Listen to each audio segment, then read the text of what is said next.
안녕하세요. 그레이시입니다. 눈 건강 이야기 잘 보셨나요? 작은 습관 하나가 우리의 눈을 지켜주듯 무릎 건강도 결국은 매일의 생활 속에서 만들어집니다. 아침에 일어나 첫 발을 디딜 때 무릎이 뻣뻣하다든지, 마트에서 카트를 밀며 걷는데 무릎이 욱신거린다든지, 버스를 타려고 계단을 오르는데 시큰거리는 경험. 이런 순간들 40대 이상 분들이라면 누구나 한 번쯤 겪어보셨을 겁니다. 무릎은 우리 몸에서 가장 자주 움직이는 관절입니다. 걷고, 앉고, 서고, 심지어 앉았다. 일어날 때조차 쉴 틈이 없습니다. 특히 50대, 60대 이후에는 연골이 닳고 근육이 약해져 통증이 생기기 쉽습니다. 문제는 무릎이 한번 크게 손상되면 회복이 쉽지 않다는 점입니다. 뼈만의 문제가 아니라 연골과 인대, 근육까지 함께 약해지기 때문에 단순 치료만으로는 부족합니다. 그래서 무엇보다 중요한 건 평소 관리예요. 오늘은 무릎 건강을 지키는 생활 습관, 운동, 식단, 그리고 자주 묻는 질문까지 차근차근 이야기 나눠보겠습니다. 영상을 보시면서 지금 당장 바꿀 수 있는 습관들을 하나씩 체크해 보시면 좋겠습니다. 먼저 생활 습관입니다. 체중 관리가 가장 기본입니다. 무릎은 체중의 3배에서 5배의 하중을 받습니다. 체중이 5kg 늘면 무릎에는 거의 20kg 가까운 무게가 더해집니다. 그래서 가벼운 걷기, 균형 잡힌 식단, 기름진 음식 줄이기 같은 단순한 습관이 결국 무릎 건강을 지켜줍니다. 앉는 자세도 중요합니다. 쪼그려 앉기나 양반 다리를 오래 하는 습관은 무릎 연골을 압박해서 통증을 악화시킬 수 있습니다. 가능하다면 의자 생활을 하시고 앉을 때는 무릎이 직각에 가깝게 유지되도록 해주세요. 계단을 오르내릴 때도 조심해야 합니다. 특히 내려올 때는 무릎에 체중의 6배가 걸릴 수 있습니다.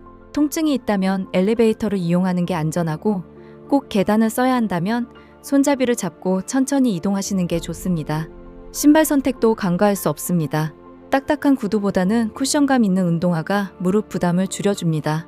밑창이 한쪽만 심하게 닳았다면 걸음걸이가 불균형하다는 뜻이니 신발을 교체해주는 게 필요합니다. 잠잘 때도 무릎에 부담이 갈 수 있습니다.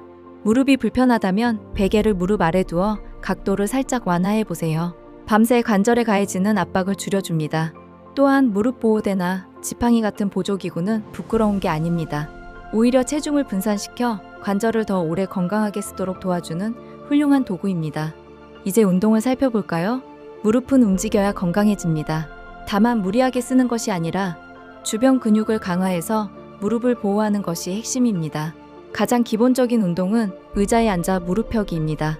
의자에 바르게 앉아 다리를 앞으로 뻗고 발끝을 몸쪽으로 당겨 허벅지에 힘을 주며 5초간 유지해 보세요.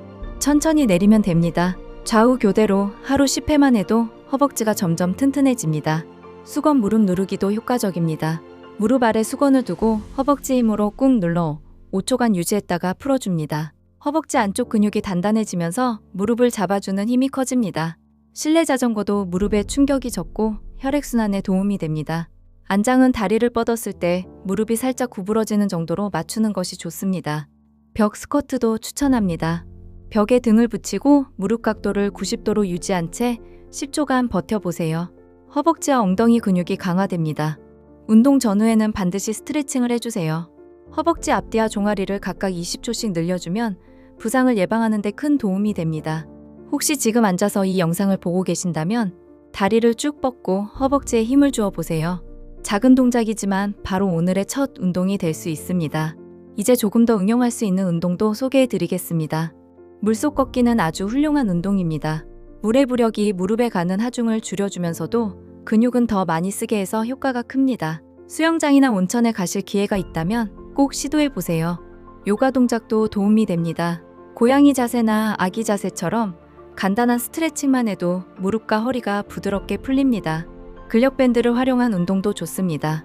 밴드를 무릎 위에 걸고 다리를 가볍게 벌리는 동작은 허벅지와 고관절 근육을 강화해 무릎 안정성을 높여줍니다. 하지만 피해야 할 운동도 있습니다. 무릎을 반복적으로 비트는 격한 동작, 무거운 바벨 스쿼트, 오르막길 달리기는 오히려 관절을 해칠 수 있습니다. 아프지만 참으면 괜찮아진다라는 생각은 절대 금물입니다.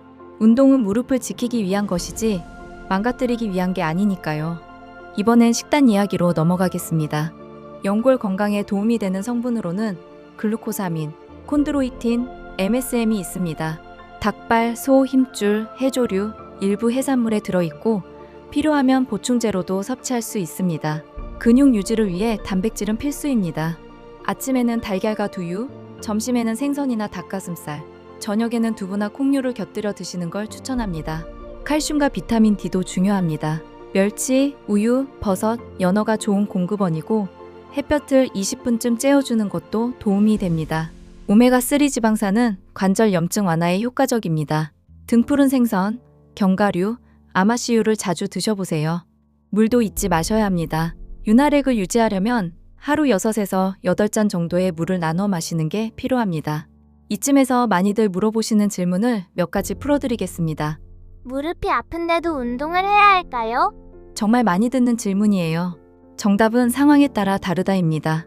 만약 통증이 아주 가볍고 붓기나 열감이 없다면 오히려 가벼운 운동이 도움이 됩니다. 허벅지 근육이 무릎을 잡아주기 때문이죠. 하지만 붓고 열이 나면서 아픈 경우라면 그건 관절 속에 염증이 있다는 신호일 수 있습니다. 이럴 땐 무조건 쉬는 게 우선입니다. 찜질팩으로 10분 정도 냉찜질을 해주고 충분히 휴식한 뒤에 다시 운동을 시작하는 게 안전합니다.